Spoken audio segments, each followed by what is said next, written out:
नमस्कार, मैं राकेश परमार और आप देख रहे हैं महत्वपूर्ण मुद्दा।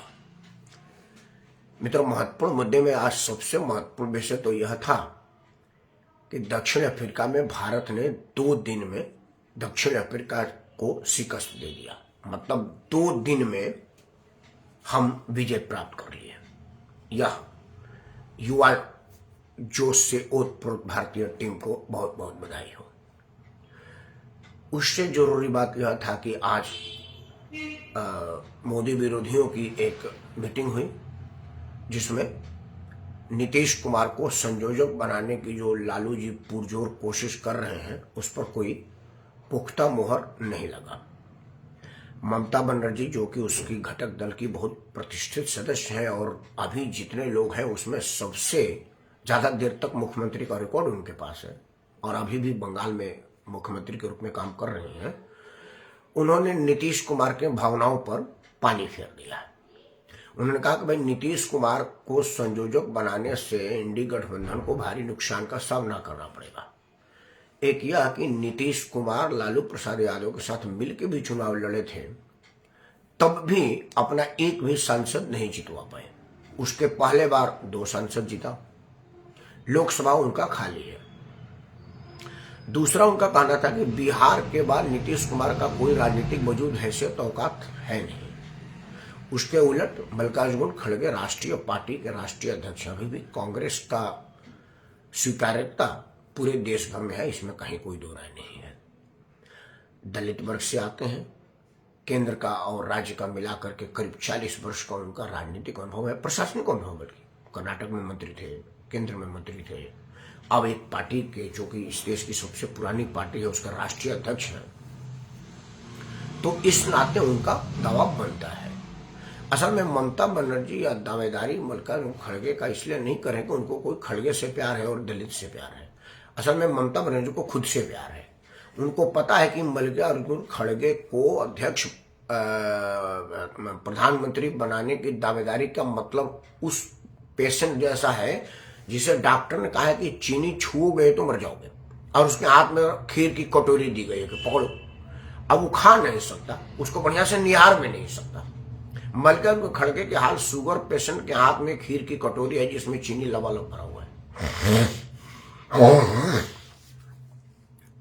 ऐसी स्थिति में क्या होगा मल्लिकार्जुन खड़गे का, वो खड़गे ही समझ रहे होंगे और देश इंडी गठबंधन के भविष्य को तरस रहा होगा कि एक मजबूत विकल्प मोदी के सामने तो आवे कम से कम।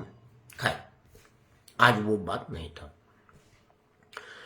मित्रों, अरविंद केजरीवाल के पार्टी में तरह तरह के घोटाले सुने जाते हैं। मतलब वहां पर ऐसा कोई घोटाला नहीं है बना है जो वजूद में न आया हो।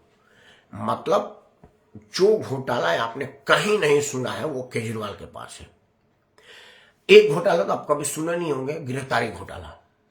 मतलब ये आपने कहीं नहीं सुना होगा। ताजा उदाहरण है, कल 12 बजे रात से केजरीवाल के सारे गुर्गे ट्वीट करने लगे कि कल सवेरे केजरीवाल की गिरफ्तारी हो जाएगी, ईडी गिरफ्तार कर लेगी, कल सवेरे गिरफ्तारी हो जाएगी। पूरा बवाल हो गया। दिल्ली पुलिस को केजरीवाल के घर की सुरक्षा बढ़ानी पड़ी। ईडी दफ्तर का कुत्ता भी केजरीवाल के पास नहीं गया।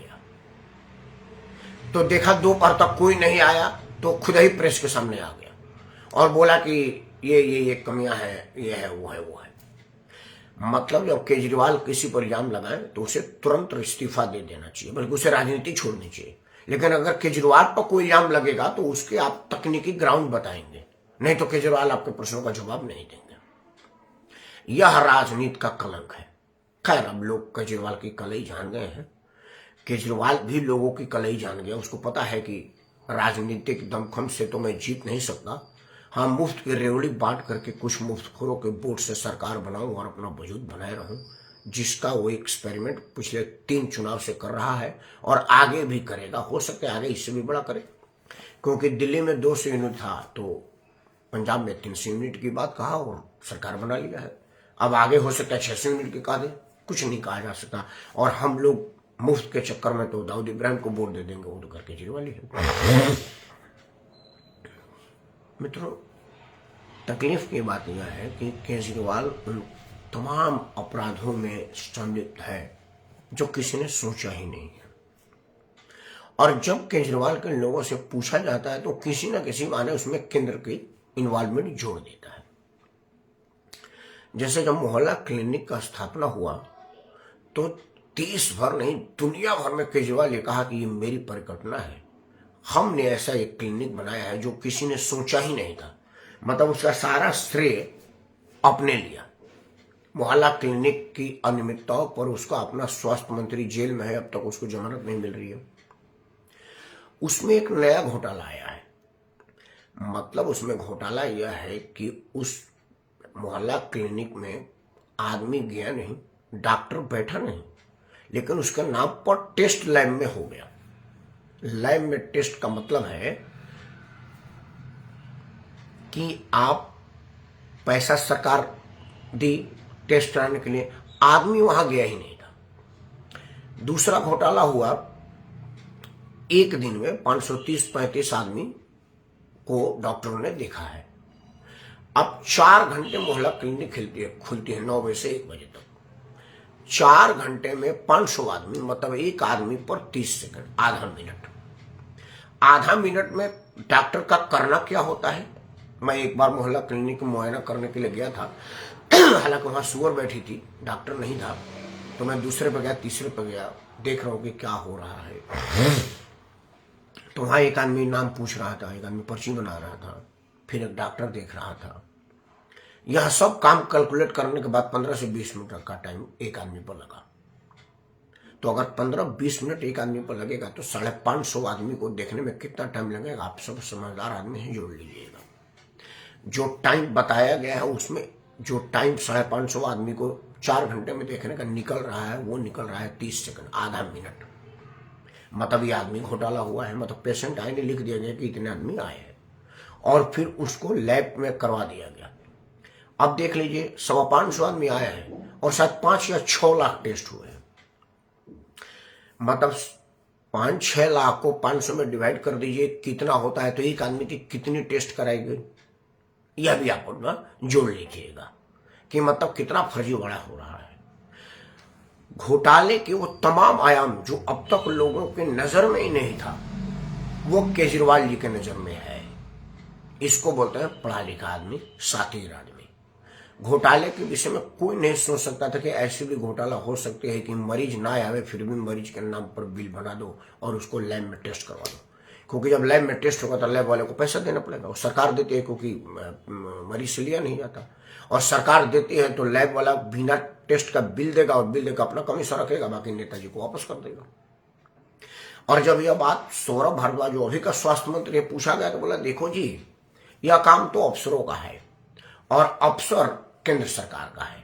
अफसर का तो मैं कह रहा हूं कि भाई इसको हटाओ, मैं तो कई बार लिख करके दे दिया हूं कि भाई ये काम करिए, ये अफसर जी को हटाइए, अफसर ठीक नहीं है। हम तो सुप्रीम कोर्ट तक चलेगा अफसर को हटाने के लिए। मतलब जिस महकमे में आपकी घोटाला खुलेगा उसको अफसर के नाम पर दरकिनार करेगा, शायद कर दीजिएगा। तो यही बात आप जा करके कोई ईडी के सामने कह दीजिए कि भाई घोटाला मैंने नहीं किया, अफसर किया है। फिर आप ये क्यों पूछ रहे, क्या पूछ रहे हो, कैसे पूछ रहे हो, किन बातों की बात कर रहे हो, इन बातों को बोलना चाहिए था। दूसरा एक गिरफ्तारी घोटाला जो मैं कह रहा हूं, पहले तो इतने वो झूठ बोलते हैं। गुजरात चुनाव में पूरा चुनाव मनीष सिसोदिया का आज गिरफ्तार हो जाएगा, मनीष सिसोदिया कल गिरफ्तार हो जाएगा, करते करते पूरा गुजरात में आया। बल्कि गुजरात में तो केजरीवाल ने यह भी नारा लगाया कि जेल का फाटक टूटेगा, मनीष सिसोदिया छूटेगा। मतलब तब जब मनीष सिसोदिया की गिरफ्तारी की चर्चा ही कहीं नहीं थी, तब ये नारा लग गया था। और जब मनीष सिसोदिया गिरफ्तार हो गया है तो एक बार भी अरविंद केजरीवाल ने नहीं कहा कि जेल का फाटक टूटेगा, मनीष सिसोदिया छूटेगा, क्योंकि उससे उसका कोई फर्क नहीं पड़ता। क्योंकि मनीष अंदर गया तो केजरीवाल का लाभ है। केजरीवाल चाहते भी था कि मनीष और संजय अंदर चले गए। एनीवे, अब अरविंद केजरीवाल के लिए अभी ईडी गिरफ्तार करने के विषय में सोच भी नहीं रही, तब तक ये ट्विटर करने लगे कि भाई गिरफ्तार होगा, गिरफ्तार होगा, गिरफ्तार होगा। मतलब देश में अराजकता फैलाने का साजिश की दिल्ली में लोग आवे, 10-20 लोग आकर के हो हल्ला करे, कहीं गोली बंदूक चले और कहा जाए कि देखिए जी केजरीवाल इतना लोकप्रिय है कि गिरफ्तारी की सुन करके इतनी भीड़ हो गई, पुलिस को बल पर करना पड़ा। जबकि सच्चाई यह थी कि उतनी ट्विटर करने के बाद सोशल मीडिया पर, व्हाट्सएप ग्रुप पर, सभी पर ये रात 12 बजे, मतलब कल रात 12 बजे से धुआंधार यह बात के प्रचार करने के बाद भी केजरीवाल के घर के सामने मतलब वो आवारा कुत्ता भी कोई नहीं गया, आदमी की तो छोड़ दिए, बस वो पुलिस वाले गए थे क्योंकि उनकी ड्यूटी थी। उनको लगा था कि भाई कहीं इतने हो हंगामे में कोई आ न जाए। तो बाद में ही आम आदमी वाला कहा था कि भीड़ की व्यवस्था नहीं की गई थी, हम तो रात 12 बजे कह रहे थे कि गिरफ्तार होंगे गिरफ्तार होंगे गिरफ्तार होंगे। केजरीवाल एक चीज बताना भूल गए, मैं आपको बता देता हूँ। केजरीवाल तकनीक का आधार ले रहे हैं कि भाई आप क्या क्या पॉइंट है हमको क्वेश्चन दे दीजिए। केजरीवाल पढ़ने का यार सबसे, उसको पता है कि क्वेश्चन दी नहीं जाती है, क्वेश्चन पूछी जाती है। मतलब आप प्राइमरी की परीक्षा में 10वीं की परीक्षा में बैठे हो कि ये क्वेश्चन है उसका हल करके दे दो, नहीं ऐसा होता नहीं है। केजरीवाल ये बात जानता है, लेकिन उसके फॉलोअर जो 200 यूनिट मुफ्त में उसको वोट दे रहे को कहाँ पता है कि इस तरह की बात होती है। दूसरा क्या है कि केजरीवाल एक IRS अधिकारी रहे हैं, कानून की जानते हैं, इस बात की ट्रेनिंग दी गई है उनको कि यहीं के बैचमेट वाला तो अभी ED का डायरेक्टर होगा, क्योंकि इस लेवल पर अरविंद केजरीवाल का बैचमेट ही होगा करीब। तो अगर केजरीवाल को लग रहा है कि ED के संबंध में कोई त्रुटि है, गलत है या फर्जी है, तो अरविंद केजरीवाल के घर के थोड़े ही दूर पर तो कोर्ट है, वो कोर्ट में चले और कहे कि भाई देखिए हमको गलत तरीके से बुलाया गया है। अदालत ये ED को बुला करके फटकार लगाएगी कि भाई आप इतने बड़े ईमानदार, कट्टर ईमानदार को आपने फर्जी संबंध दे दिया है। लेकिन केजरीवाल यह करते नहीं है, बिल्कुल वो असरुद्दीन ओवैसी की तरह। ओवैसी भी कानून में कमी है, गलत कहता है लेकिन ओवैसी कोर्ट में नहीं जाता है, क्योंकि ओवैसी खुद ही बहुत बड़े वकील हैं। उनको पता है कि मामला कोर्ट में टिकेगा नहीं, क्योंकि गैर कानूनी है ही नहीं है। सिर्फ इससे भाषण दे करके लोगों को बहकाया जा सकता है, बरगलाया जा सकता है और भड़काया जा सकता है, जो वो लगातार करता रहता है। केजरीवाल को भी पता है कि कोर्ट में नहीं जा सकते, क्योंकि ED की संबंध फर्जी है नहीं, कोर्ट में उनको चपेट पड़ जाएगी। लेकिन वो यही बहाना करके लोगों को भड़काना चाह रहे हैं, दिल्ली में ऑक्रेंस फैलाना चाह रहे हैं। लेकिन चूंकि अब केजरीवाल की कलई लोगों के सामने खुल गई है, वो कट्टर ईमानदारिता का नकाब उतर गया है और लोग ये देख रहे हैं कि भाई दवा नकली, दारू नकली, शिक्षा नकली, स्वास्थ्य नकली, जांच नकली और यहाँ का पूरा क्लिनिक व्यवस्था ही नकली। इतने बड़े घोटाला करके केजरीवाल कहाँ जाओगे? और कट्टर ईमानदार करते जाए, जब कट्टर कहते हो लोगों का खून जल जाता है। कम से कम कट्टर शब्द हटा दो, क्योंकि अब लोग जान गए कि तुम कितने कट्टर हो। मेरी आज वो आए प्रेस कॉन्फ्रेंस में कही कि मैं देश के कतरा जाऊंगा। अरे देश के कतरा करने वाले सुभाष चंद्र बोस ने सरकारी पैसे से अपना घर नहीं बनवाया था और टेंडर में ना जाने पड़े, इसलिए 50-50 लाख के नीचे का बिल करके फर्जीगिरी नहीं की थी कि भाई अगर 50 लाख से ऊपर करने गए तो टेंडर करना पड़ेगा, 10 लाख से ऊपर करने गए तो सारा बिल 9,90,999 रुपया का बनाए, 1 रुपया कम, ताकि टेंडरिंग में न जाना पड़े। ऐसा नहीं करते। सुभाष चंद्र बोस, गांधी जी, भगत सिंह, राजगुरु, बिस्मिल खां, ये सब लोगों ने अपने बेटे के नाम पर जिम का रजिस्ट्रेशन करा करके अपने ही घर में अपना जिम का मशीन किराए पर नहीं दिए थे। 50,000 की मशीन और 5 लाख रुपए किराया, ये ऐसा उन लोगों ने नहीं कहा था जिनका कतरा इस देश के काम आ गया। अब आप लोग पहचान गए हैं। अब मतदान के माध्यम से आपको जनादेश मिलेगा।